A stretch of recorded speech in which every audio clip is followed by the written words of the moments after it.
like to start off this next affirmative speech by talking about how essentially we agree on a lot of things, but then also address the areas where we disagree, and that's where the real conflict comes into debate. But first, let's look at where we agree.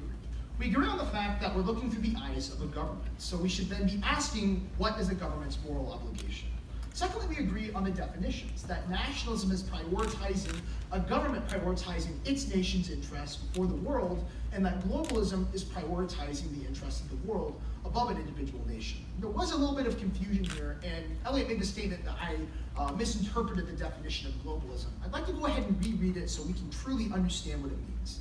The attitude or policy of placing the interests of the entire world above those of individual nations. So essentially what this is saying is we are valuing the interests of the world at large over a particular nation, above those of individual nations. It doesn't mean we have a level playing field.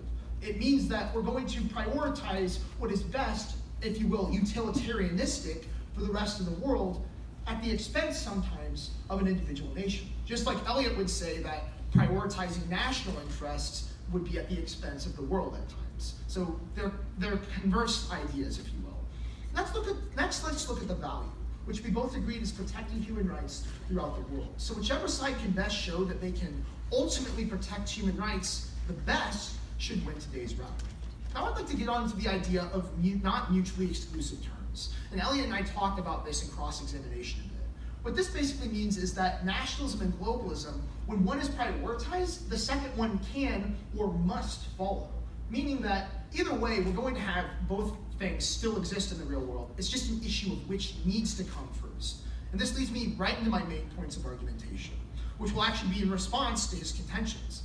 His first contention was that nationalism is incomplete, and his subpoint under that was there is no limit. My response is that there is no inherent limit on globalism. No inherent limit on globalism.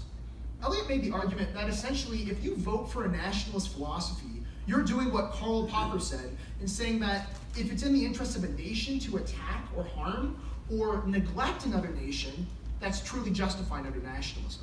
However, what if I were to pose this idea to you? Slavery used to be a global interest. Does that make slavery moral? No. Slavery was a global interest back in the 1800s, and that was what the world viewed as its global interest. The point I'm getting at is the two ideas are non-unique. The point that you brought up, it's non-unique. It applies to both sides of the resolution. Now, obviously, I'm not advocating that you should go and attack another nation because it's weaker than you, and Eliot's not arguing that we should go and enslave the rest of the world because that's what the world views as proper. I'm merely pointing out that his point is non-unique. It applies to both sides, and it falls without the resolution because we talked about moral governments, and that's what we're looking at. We're looking at what would a moral government do. So this example, his first point, doesn't even apply. Let's look at his second contention, which is that globalism promotes human rights globally. And he talked about the idea of globalization. Essentially, it's governments working with other governments to better the world, or since we're so interconnected because of the economy and world trade, events in one nation can't be separated from events in another nation. This is essentially what, yes, helps when you have a globalist mindset, but we have to go back to the principle that I started off my first speech with, which is that you can't help others without first helping yourself. We couldn't have a global market, we couldn't have a globalization without first being nationalist and prioritizing our own interests like the United States did. Because if we do, and we first try to go and help other nations without our interests being secured, we end up with situations like Vietnam, and human rights are violated as a whole.